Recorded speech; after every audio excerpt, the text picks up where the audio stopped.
Hello, hello. How's everybody doing? It's been another minute, and it is a Sunday on, or at a Saturn hour on a Sunday. Well, I do want to mention a couple things about this upcoming lunar eclipse in Pisces. It's a full moon North Node lunar eclipse, and there's, of course, per usual, a lot going on. And this happens on Tuesday the 17th around 7:30 p.m. Pacific Standard Time. And the moon will be at 25 degrees, 40 minutes, 47 minutes, depending on what source you look at. And the sun will be in Virgo at 25 degrees, 40-ish minutes. And there's a lot to be said about this eclipse because there's so many aspects that are being made like at these degrees.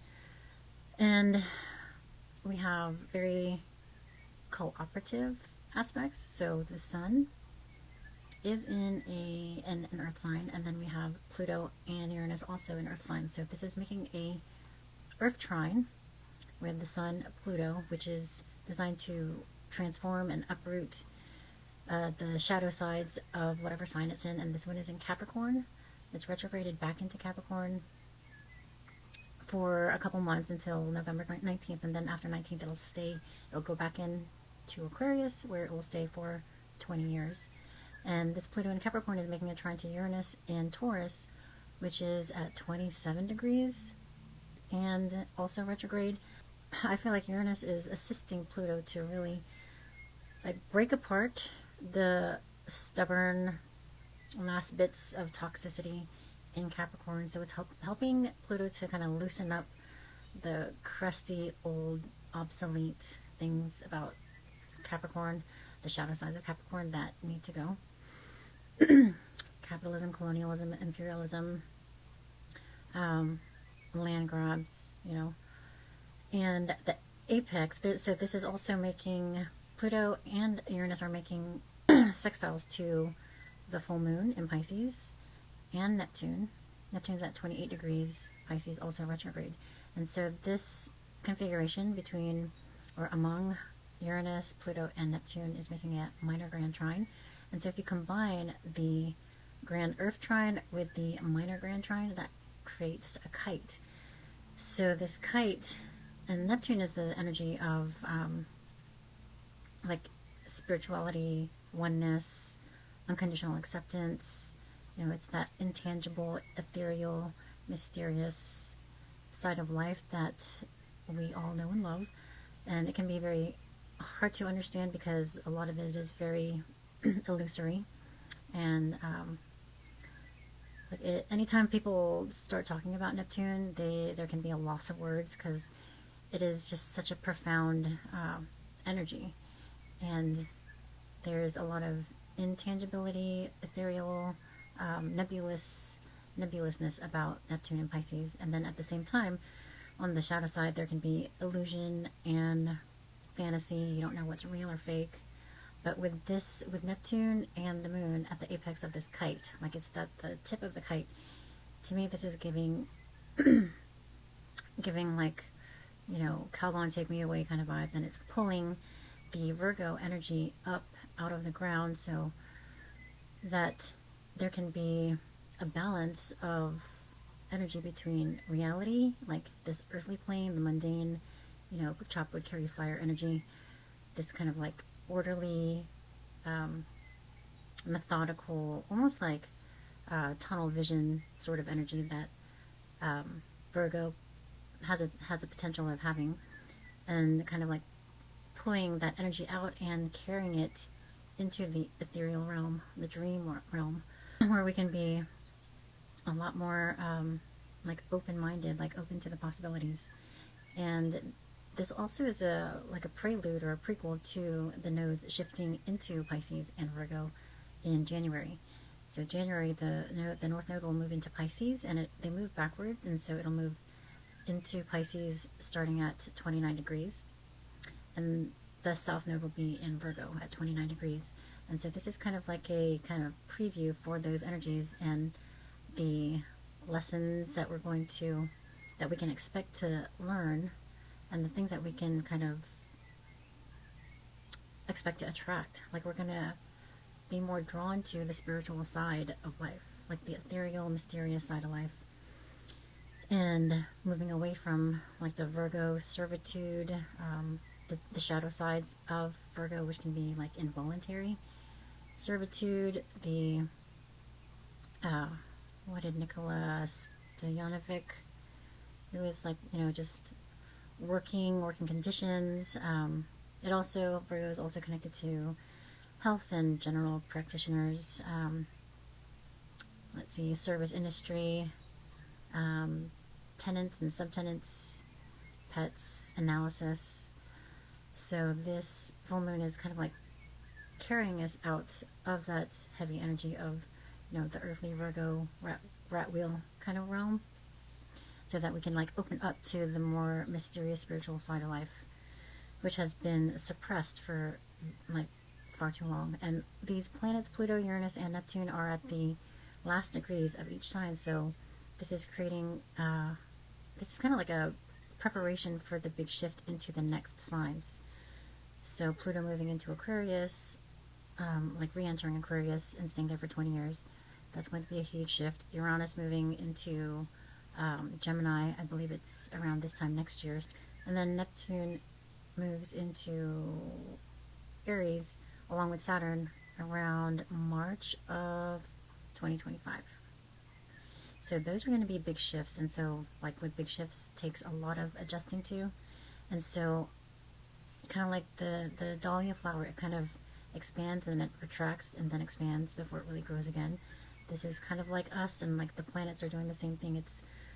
It's allowing us to see the potential changes, and then when planets retrograde, we kind of we retract back so that we can really kind of see what we need to refine and before we move forward again. And so with all of this energy in Pisces is all about like unconditional acceptance and not like not resisting our surroundings. Like there was a show, an episode with Pam Gregory, and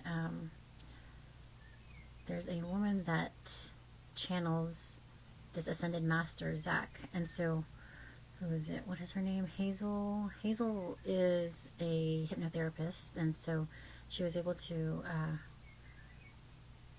I guess, have this session with, what is her name? Janet. And Janet is able to allow this ascended master, Zach, to come through. So Janet is the channeler, and Zach has been able to speak through Janet and deliver these universal messages. It's pretty wild. And there's a handful of SoundCloud recordings on Hazel's website. I think it's called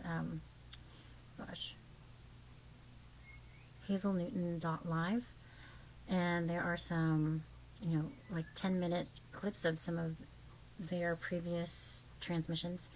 But on Pam Gregory's YouTube, it's about an hour long, and this was from yesterday, so the 14th of September, and this one is a super potent conversation. Like the nuggets that came through was like mind-blowing. It like brought me to tears. And so I definitely recommend listening to that. But some of the things that was mentioned during this episode was how, you know, the comparison between one and one. Like there's the one source, like oneness as the collective, and then there's one as the individual. And thinking about one in relation to the collective as having, God, what did she call it? The force to be reckoned with. So, you know, when the forces of nature happen underneath the surface of the earth and then it comes together, the pressure is so much that the volcano erupts. So this is similar when you have a few people coming together. It's still potent, but when you bring people together, it's where time is actually very useful, because people can then schedule their time so that they're doing it all in the same moment, then when the frequency converges, we have that quantity, then there is such a build level that exceeds what is overcoming. This is not a power of thought and force, even though force is what it comes from. It is a power of love that comes together with all of the people with a similar intention. So even if the wording, the vocabulary, of course, people's languages are slightly different, it's the frequency that holds it together. And so on hazelnewton.live, the website, Zach has in previous episodes given like a mantra to say, like when you wake up or during meditation. And there's a Sunday intentional meditation that Pam Gregory has kind of initiated, and there's no links, there's no like you just do it at this particular time. And so this is scheduled every Sunday at 11 p.m. Pacific Standard Time, so it's 7 p.m. UK time. And so you just like check your time zone for 15 minutes. And on the website, there's the mantra, I am light, and I'm gathering the light of the world together with all the others who are also initiating the light to lift us out of this scenario for betterment for all. So just having that intention in your heart, saying it out loud during this meditation repeatedly, and the energy is the new currency.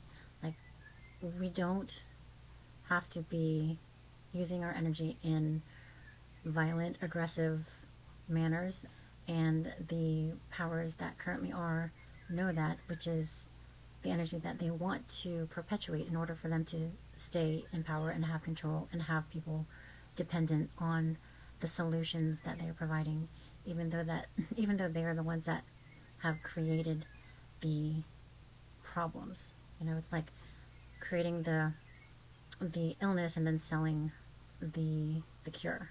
Like that is the strategy that they have been pushing, and we have been subject to for thousands of years.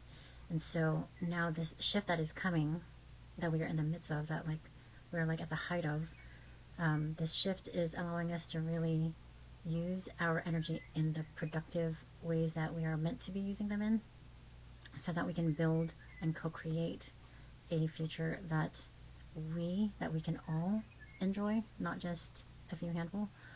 And so there's so much insight in this hour-long YouTube video. I totally recommend listening to it. But yeah, we are being called to reconcile our personal spiritual journey with the larger universal truths. And this full moon in Pisces is also squaring the galactic center at 27 degrees Sagittarius. And so there can be this this is a grand mutable T-square, because if you consider Jupiter at 20 degrees in Gemini, and Jupiter being the ruler of Sagittarius and Pisces, as part of the square, it's a mutable sign as well. So we have our thoughts are all over the place, and our beliefs are being pulled in different directions, and there can be a confusion of what to believe next. And along with this energy, we can be receiving creative downloads. Like we can really be receiving crazy dreams and beautiful inspiration and insight. The thing that we don't want to do with this energy is escape further through toxic, whatever it might be, drugs, alcohol. I mean, even if it's video games, anything that pulls you out of your creativity and imagination. So like the best way to kind of ground all of this nebulous, ethereal confusion, or like this energy that we can't really put into practical use, is to ground it with, we can journal, like write our dreams down, or we can create art, like have some sort of practice or creative outlet where we can channel this creative intuition and energy into something that we can touch, feel, see, taste. Like if you like to cook, like there's so much creativity in cooking. So that would be a productive way of using this full moon energy, this like grand mutable square energy. And it's a beautiful time to be aligned, like truthfully. And despite what is being projected on the screens, we have to really keep that discipline to watch what we're absorbing, visually, audibly, like in our body, through our mouth, energetically. And at the same time, like in the video, in Pam Gregory and Janet's video with Zach, they speak about coherence. And so really unconditionally accepting all the things that you're surrounded by, like accepting and appreciating it and acknowledging the things that are outside of you that you may not necessarily would like not decide for yourself. Like, for example, music that's played outside of, out on the street, like it may not be the same sort of music that I listen to. There could be this like contrast, but learning to, and it's easier said than done, like learning to be in coherence with it and like, tuning into it and appreciating that difference, the contrast in that level of frequency, instead of like in the video they say, rather than having this buffer that you're fighting against. So instead, like having this coherence and acceptance with everything that's going on around you. And so that is really like the true essence of the Pisces energy, is really unconditionally accepting what is happening. I mean, it is the last zodiac. I mean, it's the last sign of the zodiac, and that's also parallel to, accepting the reality of endings. Like grieving is part of the Pisces energy, where you just unconditionally accept what the events that are in play, and know that it's like in the divine plan, like in this divine higher order. So that is another nugget from that from Pam Gregory's interview with Zach that was pretty powerful, in my opinion.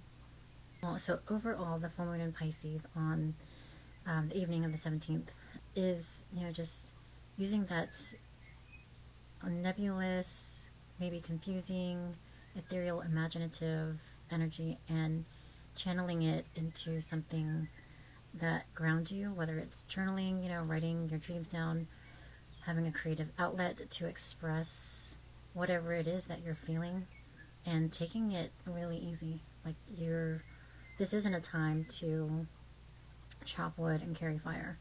Chop wood and carry fire. Chop wood and carry water. This is a time to, put your feet in some water and take it easy and like allow, have a clear channel to allow messages to come through you.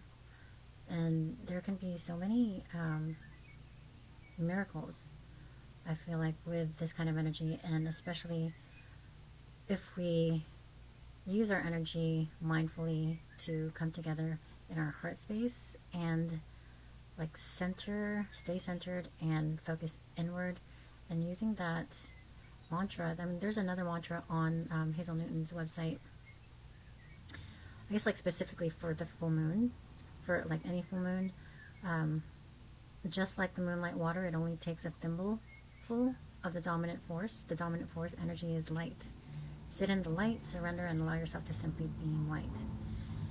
And so that was another one of Zach's nuggets of insight. So yeah, I definitely recommend checking out that episode on YouTube, Pam Gregory's episode from the 14th of September. So I hope that made sense and hope it was helpful. If anybody has any curiosity of how this energy is affecting your chart, definitely hit me up. I would be so honored and intrigued to explore with you. This one is hitting my Sun and Mercury within 10 minutes. So 25 degrees and 38 minutes is my Mercury, and my Sun is like 25:30. So it's like all right there. So Yeah, exciting time to be aligned. All right, well, thank you always for listening, and hope to see you on the next one. Take care.